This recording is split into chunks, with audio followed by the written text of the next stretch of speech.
This is a reading from the Mystical City of God, the Coronation by Venerable Mary of Agreda. I'm going to continue yesterday's reading. He took his way to Granada, where he was made aware that the harvest was bountiful, and the occasion opportune for beginning his labors for his master. And so it really turned out. This is about St. James. 320. Before going farther, I will state that St. James was one of the most intimate and beloved disciples of the great mistress of the world. Though he was related to her, as was also St. John, his brother, not much of this predilection could be seen in her exterior conduct, on account of the impartiality of the most prudent lady, already referred to in the chapter 11th. With regard to St. John, the whole apostolic college knew that the Lord had appointed him as the son of his most pure mother. Therefore, the most prudent lady was not under such restrictions in regard to exterior tokens of love with St. John as she was with St. James and the other apostles. But interiorly, the Blessed Lady loved St. James with special tenderness, as I have already stated in the second part, and she manifested it in extraordinary favors conferred upon him during his life until his martyrdom. St. James deserved these favors on account of his special piety and affection toward Mary, distinguishing himself therein from all the rest.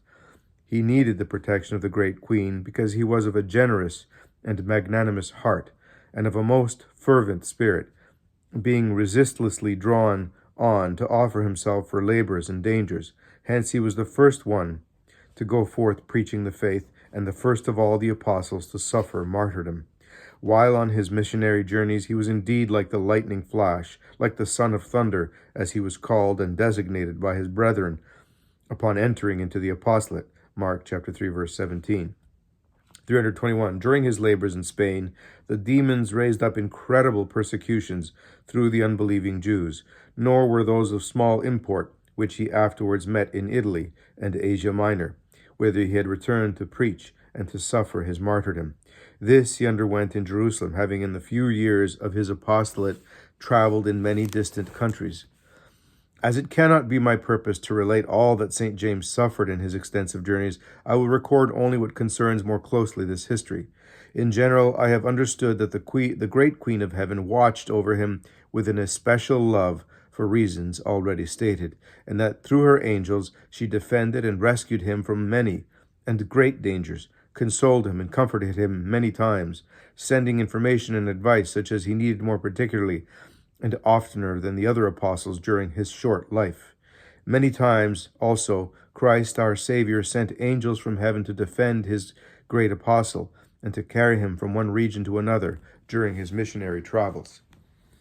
322. During the time of his preaching in these Spanish kingdoms, the great Queen, besides many other tokens of her love, twice favored St. James by a personal visit in order to defend him in his tribulations and dangers. In Saragossa happened one of these visits or apparitions, which is no less certain than celebrated in the world, and which cannot be denied without doing violence to a well-known fact, corroborated and witnessed by great miracles in the traditions of 1600 and more years. Of this I will speak in the next chapter. Of the other miraculous visit, I do not know whether there is any record in Spain, for it happened not so publicly as was revealed to me. It took place in Granada, and in the following manner.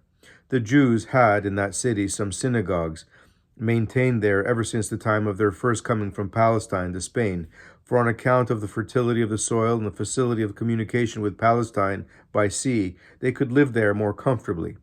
When St. James came to preach in Granada, they were already informed of what concerned Christ, our Redeemer. Although some of them desired to become acquainted with his doctrine and the grounds upon which it rested, yet others, the greater number, having been influenced by the devil not to believe and to reject his teaching, would not permit his doctrine to be preached even to the heathens, as being contrary to the rights of the Jews and of Moses, and as endangering Judaism. If once received by the Gentiles. Stirred on by this diabolical deceit, the Jews hindered the faith from spreading among heathens, who, knowing Christ to be a Jew, and seeing his own countrymen and co-religionists persecuting him as a false deceiver, hesitated in becoming his adherents in the beginnings of the church. 323. When St. James therefore came to preach in Granada, the Jews commenced their opposition, proclaiming him as an adventurer, a deceiver, the author of false sects, a legerdemain, an enchanter. St. James brought 12 disciples with him, in imitation of his master. As all of them persisted in preaching, the hatred of the Jews and of their followers increased, so that they wished to assassinate the disciples, and they really killed one of them, who in his ardent zeal had opposed the Jews. But as the holy apostle and his disciples not only not feared death, but courted suffering for the name of Christ, they continued to preach the faith with still greater zeal. Having thus labored for many days and converted many of the infidels of that city and province, the fury of the Jews rose to a higher pitch. They seized them all and led them forth bound and fettered beyond the city walls, and there likewise chained to their feet, for they considered them to be magicians and sorcerers who might otherwise escape.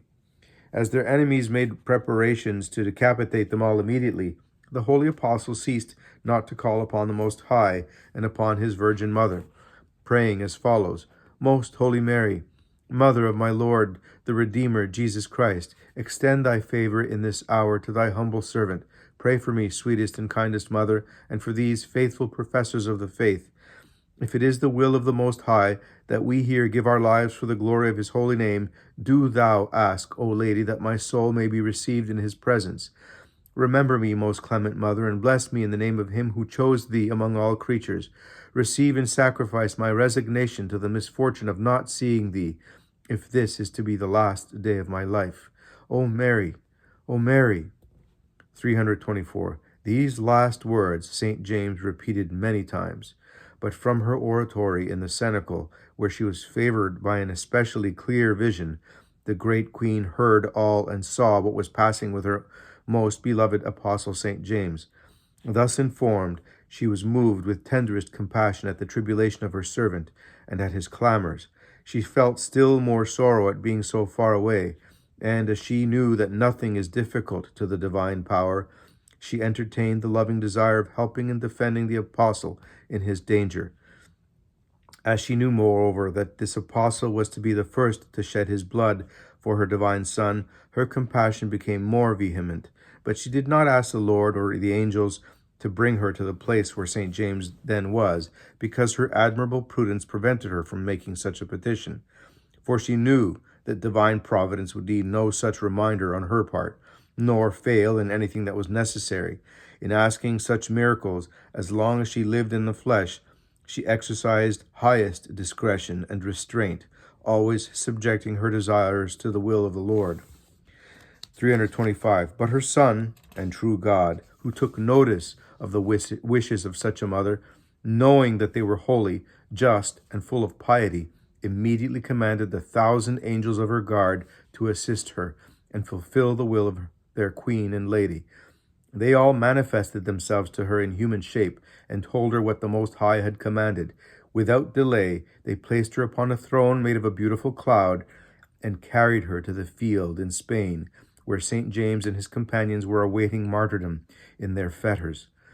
Their enemies had already bared their scimitars or swords to strike off their heads.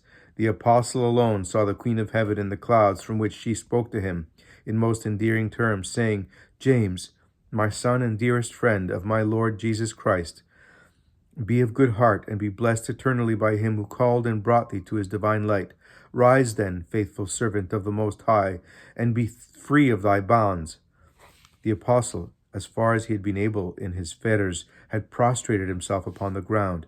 At the words of the powerful queen, his fetters and those of his disciples instantly fell, and they found themselves free.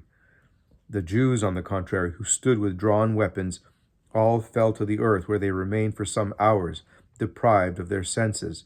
The demons, who had accompanied them and stirred them on, were hurled to the profound abysses, thus leaving St. James and his disciples at liberty. And giving thanks to the Almighty for this blessing, the apostle most fervently thanked the Heavenly Mother with exceeding humility, and in the jubilee of his soul. His disciples, although they did not see the queen or her angels, understood the miracle, and were informed by the apostle of some of the particulars, by which they might be confirmed in faith, hope, and devotion toward the most blessed Mary. 326. The heavenly Queen still more extended this favor, for she not only freed St. James from imminent death, but wished all Spain to benefit from his preaching and instruction. From Granada, she ordered him to continue his journeys, commanding hundreds of her guardian angels to accompany him and show him the way from one place to another, to defend him and his disciples from all dangers. And finally, after having traveled all the provinces of Spain, to bring him to Saragossa. All this the 100 angels set about doing according to the orders of their queen, while the rest brought her back to Jerusalem. In such celestial company and guardianship, St. James traveled through all of the Spanish realm, more securely than the Israelites through the desert. In Granada, he left some of his disciples who afterwards suffered martyrdom, and with the others and those he afterwards gathered, he continued his missionary tours in many parts of Andalusia. Then he came to Toledo, Portugal, Galicia, and Asturia. Afterwards, making digressions to different places, he arrived in Rioja. Thence, passing through Lograno, he went to Tudela and Saragossa, where happened what I shall relate in the next chapter. During his peregrinations, St. James left disciples as bishops in the different cities of Spain, planting the faith and divine worship. So great and prodigious were the miracles he performed in this kingdom that those of which we know must not appear extraordinary in comparison with those we know nothing of, since these are much more astonishing. The fruit of his preaching in Spain was immense in proportion to the shortness of his stay, and it would be a great error to say or think that the conversions he made were few, for in all the places reached by him he established the faith and ordained many bishops for the government of the children he engendered to Christ in this kingdom. 327.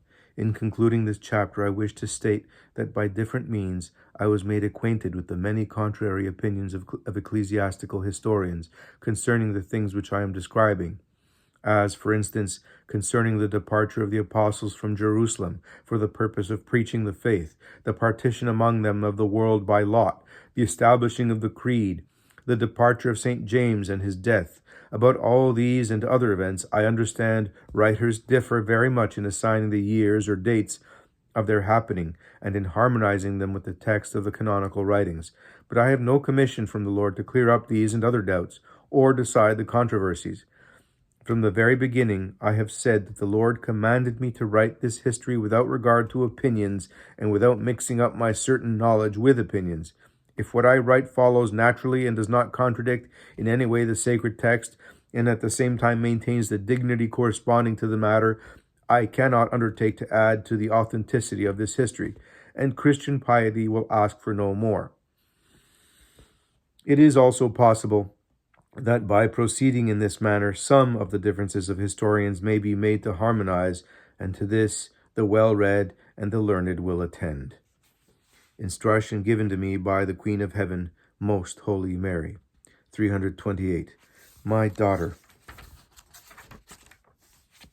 the miracle of my being raised by the divine power to the sovereign throne of God in order that I might be consulted in the decrees of his divine wisdom and will, as described by thee in this chapter, is so great and extraordinary that it exceeds all the capacity of man in this mortal life.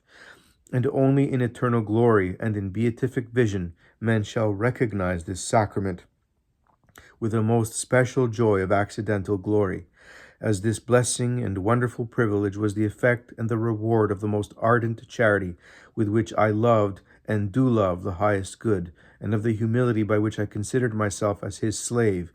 And as these virtues truly raised me to the throne of the divinity and established me there even while yet in mortal flesh, I wish thee to have a more intimate knowledge of this mystery, which without a doubt was one of the most exalted wrought in me by the divine omnipotence, and which excited the greatest wonder in the angels and saints. Thy own admiration I wish thee to turn into a most vigilant care, and into a most lively desire of imitating me, and in following me in the virtues by which I merited such favors. 329. Remember then, my dearest, not only once, but many times was I raised to the throne of the most holy Trinity in mortal flesh, during the time which intervened from the descent of the Holy Ghost to my assumption to eternal glory. In what still remains for thee to write of my life, thou wilt understand many other secrets connected with this privilege, and every time the puissant right hand of the Most High showed me this favor, I experienced most copious effects of graces and gifts, according to the different ways of the divine omnipotence, and according to my, as it were, ineffable and boundless capacity of participating in the divine perfections. Sometimes, in conferring upon me these favors, the Eternal Father said to me, My daughter and spouse, thy love and fidelity bind us to thee more than to any other creature, and fill us with the plenitude of satisfaction.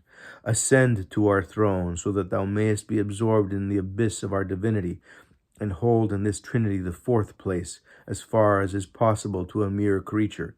Take possession of our glory, the treasures of which we place in thy hands. Thine are the heavens, the earth, and all the abysses. Enjoy in this mortal life all the privileges of the blessed, more fully than all the saints.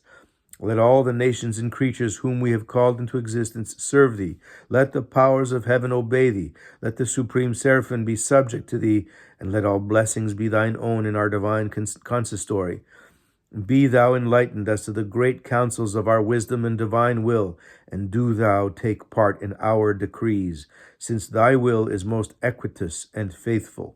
Penetrate into the reasons for whatever we resolve in justice and holiness, and let thy will and thy motives be one with ours in whatever we provide for our holy church. 330. In such ineffable condescension the Most High governed my will, that he conformed it entirely to his own, and that nothing was done in the church without my decision, which was to be conformable to that of the Lord himself, since he knew the appropriate reasons and motives for each of the decrees of his eternal counsels.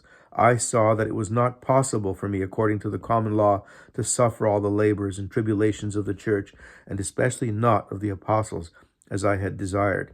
This charitable desire, though it was impossible of execution, was not a deviation from the divine will, but was given to me by God as a token and witness of the boundless love with which I loved him. For it was on account of the love of the Lord toward men that I desired to take upon myself the labors and sufferings of all men. And because, on my part, this love was true, and my heart was prepared to fulfill this charity, and as I truly grieved not to be able to suffer for all, therefore it was so acceptable in the eyes of the Lord, and he rewarded it as if I had really fulfilled it indeed. Hence arose my compassion for the martyrdom and torments of the apostles and the others persecuted for Christ. In all of them, and with all of them, I was afflicted and tormented, and in some measure died their death. Such was the love I had for my faithful children, and with the exception of suffering, it is the same now, although Christians do not suspect or know how much my charity deserves their gratitude. 331. I received these ineffable blessings from the right hand of my divine Son at the time when I was raised from the world and placed at his side, partaking of his exaltation and glory in the full measure possible to a mere creature. The hidden decrees and sacraments of the infinite wisdom were first made manifest to the most holy humanity of my Lord, which, being united to the eternal Word, was the admirable medium of the divinity. Through this humanity, in another manner, they were communicated to me, for the union of his humanity with the Word is immediate and substantial, and hence it participates intrinsically of the divinity and of his decrees, in a manner corresponding to the substantial and personal union. I, however, partook of this favor by another wonderful and unexampled process, considering that I was a mere creature, and not having the divine nature, in a manner similar to the most holy humanity, and as one who next to the man God was closest to the divinity. Thou canst not at present understand more or penetrate deeper into this mystery, but the blessed understood it, each one according to his degree of heavenly science, and all of them understood this conformity and similitude of myself with my divine Son, as well as the difference between me and him. All of this was and is now to them a motive for new canticles of glory and praise, of the Omnipotent, for this was one of the great wonders wrought in me by the powerful right hand of God. 332. In order that thou mayest increase the force of thy holy affections and desires, as well of nature as of grace, although they may not be within the possibility of execution, I will reveal to thee another secret. It is this: when I perceived the effects of the redemption and the justification of souls by the operation of grace through contrition or through baptism and the other sacraments, I conceived such an esteem for them that I was filled with a holy emulation and desire to participate in their effects. As I had no sins of which I could be cleansed and justified, I could not partake of their effects in the same degree as the sinners who receive them. But because I wept over their sins more than they all, and as I thanked the Lord for these blessings so liberally conferred upon them, I gained more graces than were necessary to justify all the children of Adam. So much the Most High permitted himself to be indebted to my works, and such was their merit of grace in the eyes of God. 333. And now, my daughter, consider under what obligations thou art after being informed and enlightened concerning these great and venerable secrets. Let not these talents lie idle, nor waste, or despise such great blessings of the Lord. Follow me in perfect imitation of all my doings manifested to thee, in order that thou mayest nourish the flame of divine love. Ceaselessly bear in mind how my most holy Son and I, in this mortal life, sighed and ardently yearned for the salvation of all the children of Adam, and wept over the eternal perdition incurred by so many in their deceitful and counterfeit pleasures. In this charitable zeal I wish thee to distinguish thyself very much as my daughter and disciple, and as a most faithful spouse of my Son, who delivered himself to the death of the cross on this very account. For if the force of this love did not take away my life, it was because the Lord miraculously preserved it. And this is the love which placed me upon the throne of God and made me partaker of the counsels of the most blessed Trinity. If thou, my dear, shalt be as diligent and fervent in imitating me, and as anxious to obey me as I expect of thee, I assure thee of a participation in the favor shown to my servant James. I will hasten to thy aid in thy tribulations. I will govern thee as I have so often promised thee, and more than this, the Most High will be more liberal with thee than all thy highest wishes can ever hope to compass.